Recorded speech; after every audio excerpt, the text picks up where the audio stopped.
Je vais vous montrer les différentes couches, aussi bien en RVB qu'en CMJN, dans Photoshop et par la suite comment on peut, à partir d'une sélection, récupérer et créer une couche alpha qu'on pourra récupérer par la suite. Pour l'instant, mon image est en CMJN, on voit écrit ici CMJN. Je vais pouvoir ouvrir la palette des couches qui se trouve ici pour moi, si vous ne l'avez pas, fenêtre, couche. On voit apparaître ici toutes les couches. Donc il y a la couche de CMJN, la couche de cyan, la couche de magenta et de noir, de jaune, etc. Donc là il y a les différentes couches. Si on avait notre image en RVB, je vais passer en RVB, image mode RVB, nous avons plus que les 4 couches, les RVB, et ensuite rouge, vert, bleu. Ce qui va nous permettre en fait de choisir et de voir l'intensité de chaque couleur suivant les couches qui sont proposées.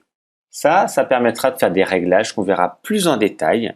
Je vais surtout vous présenter la couche alpha qui va nous permettre en fait de récupérer une sélection et de la transformer en couche qu'on pourra donc ainsi réutiliser par la suite. On a vu l'outil de sélection direct. Je vais ici utiliser l'outil de sélection, donc rapide, pardon. Je vais sélectionner le ciel. Ici, j'ai bien maintenant ma sélection qui s'est créée.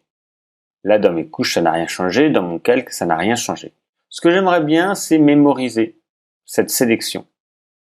Pour la mémoriser, ça va être simple et on va la créer. En fait, il va y avoir une couche qui va se créer qui va s'appeler la couche alpha et qui va avoir une couleur soit blanc, soit noir. Sélection, parce que c'est une sélection. Et je vais aller chercher mémoriser la sélection. Sélection, mémoriser la sélection. Je clique dessus, j'ai une nouvelle fenêtre qui va s'ouvrir, le document, la couche, donc nouveau, le nom, sélection ciel ou ciel juste, et je fais OK. À ce moment-là, j'ai maintenant une couche alpha qui s'est créée, qui est bien noir et blanc.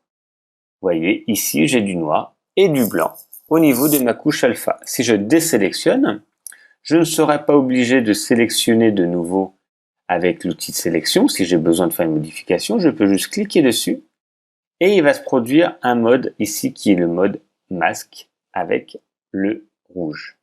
Je pourrais donc ici récupérer par la suite cette sélection qui s'est créée grâce ici à ma couche alpha. Je peux donc transformer par la suite ce calque en sélection.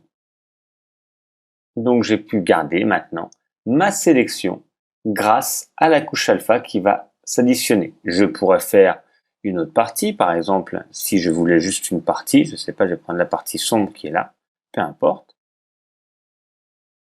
Sélection, mémoriser la sélection. Et là je fais faire bord montagne.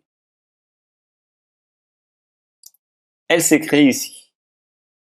Maintenant, si je veux la récupérer, vous voyez, là, je clique dessus, je la vois. Si je veux la récupérer, je fais sélection, récupérer la sélection. Récupérer la sélection, OK. Et à ce moment-là, c'est bien ce qui est apparu. Je retrouve à ce moment-là ma sélection qui a été faite. Ce qui me permet de faire des modifications par la suite, comme je veux. Si je voulais peindre, je sais pas, le ciel en jaune, peu importe. Je pourrais peindre ici, dans cette sélection, mon ciel comme je veux, parce que j'ai récupéré ma sélection. Si je veux récupérer le bord ici, je clique dessus, je refais apparaître tout, hop, et je fais récupérer la sélection. Sélection, récupérer la sélection.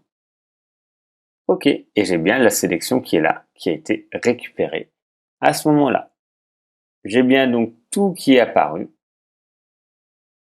Et je vais pouvoir maintenant faire ce que je veux, refaire un nouveau calque, peu importe, pour créer ce que je veux. Voilà pour la récupération des sélections avec les couches alpha.